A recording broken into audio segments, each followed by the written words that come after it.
अति महत्वपूर्ण प्रश्न। पहला प्रश्न, जब जल विस्थापन खाली स्थान होता है तो बल द्वारा किए गए कार्य को ऋणात्मक माना जाता है।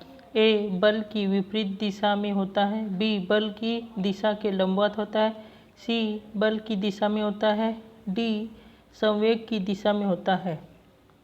इसका सही उत्तर ए बल की विपरीत दिशा में होता है।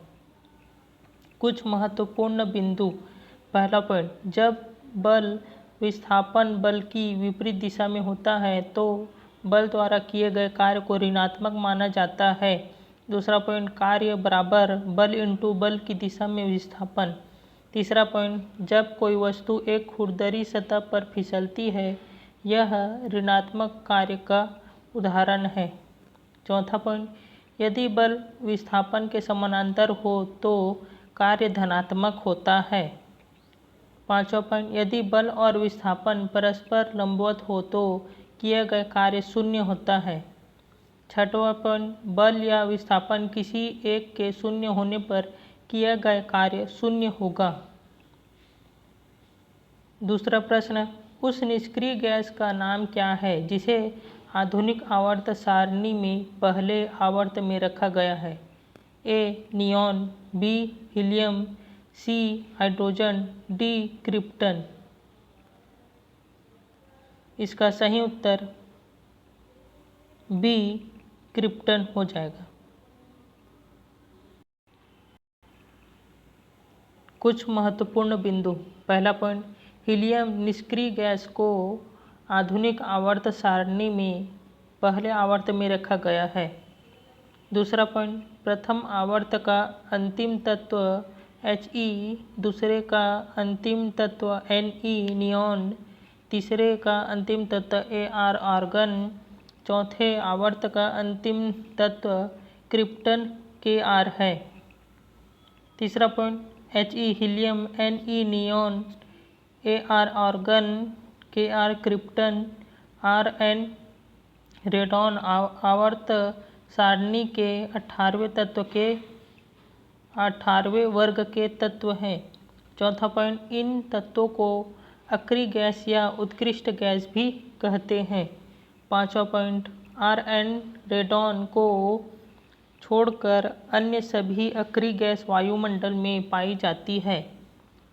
छठवां पॉइंट, जेनॉन सर्वाधिक यौगिक वाला अक्रिय गैस है। सातवां पॉइंट, रेडॉन एक रेडियो सक्रिय तत्व है।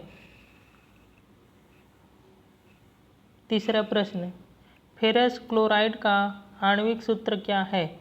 ए FeCl2, बी FeCl, सी Fe2Cl3, डी Fe2Cl। इसका सही उत्तर ए FeCl2 हो जाएगा। कुछ महत्वपूर्ण बिंदु। पहला पॉइंट, फेरस क्लोराइड का आणविक सूत्र FeCl2 है। दूसरा पॉइंट, यह एक अकार्बनिक यौगिक है। तीसरा पॉइंट, इसका क्वथनांक 1023 डिग्री सेल्सियस है। चौथा पॉइंट, Fe फेरस की परमाणु संख्या 26 है। यह 8वें वर्ग का तत्व है। पांचवा पॉइंट, इसकी संयोजकता 2 और 3 होती है।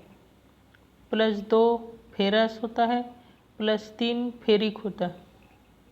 छठवा point, FeSO4.7H2O ferrous sulphate green vitriol कहलाता है। चौथा प्रश्न, किसी वस्तु को ऊर्ध्वाधर ऊपर की ओर फेंका गया और यह भूमि से अधिकतम ऊंचाई h तक पहुंची। इसके ऊपर जाने के दौरान ऊंचाई h तक पहुंची। इसके ऊपर जाने के दौरान ऊंचाई h के 1/4 पर वस्तु में खाली स्थान होगी। ए केवल स्थितिज ऊर्जा, बी समान स्थितिज और गतिज ऊर्जा, सी अधिक स्थितिज ऊर्जा और कम गतिज ऊर्जा, डी कम स्थितिज ऊर्जा और अधिक गतिज ऊर्जा।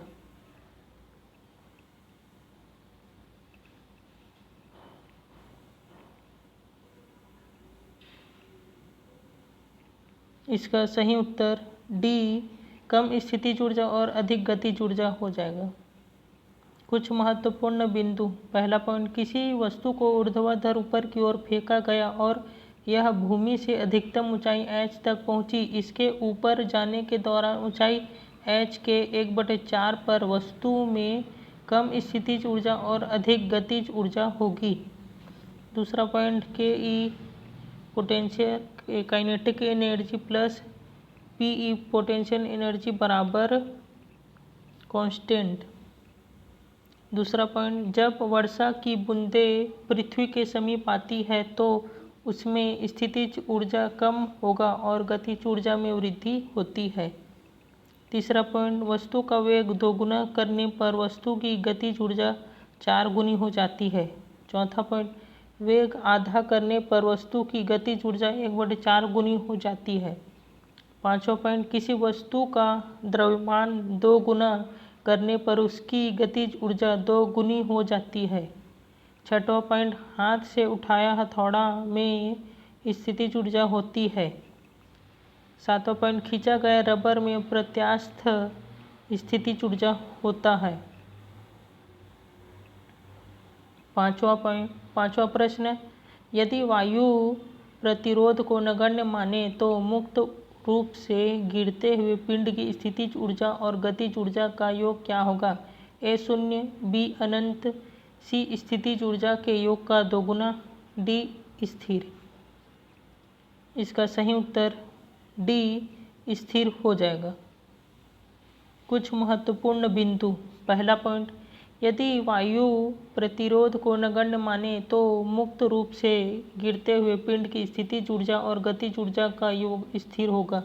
दूसरा पॉइंट, संपूर्ण विश्व की कुल ऊर्जा नियत होती है। यांत्रिक ऊर्जा बराबर स्थितिज ऊर्जा प्लस गतिज ऊर्जा। तीसरा पॉइंट, भिन्न भिन्न द्रव्यमानों की दो वस्तुएं मुक्त रूप से ऊपर से गिराई जाए तो उनमें समान त्वरण उत्पन्न होगा। चौथा पॉइंट, वायु की अनुपस्थिति में समान ऊंचाई से एक साथ गिरने वाली वस्तुएं पृथ्वी पर एक ही साथ पहुंचेगी। पांचवा पॉइंट, वायु की उपस्थिति में वस्तु पर वायु का श्यानकर्षण तथा उत्प्लावन का प्रभाव पड़ता है। छठवां पॉइंट, इस दशा में भारी वस्तुओं का त्वरण इस हल्के वस्तुओं की अपेक्षा अधिक होता है। सातवां पॉइंट, इसी के कारण भारी वस्तु हल्के वस्तु की तुलना में पहले पृथ्वी पर पहुंचेगी। अगर यह वीडियो आपको अच्छा लगा होगा तो हमारे चैनल को सब्सक्राइब और लाइक कीजिएगा। Thank you.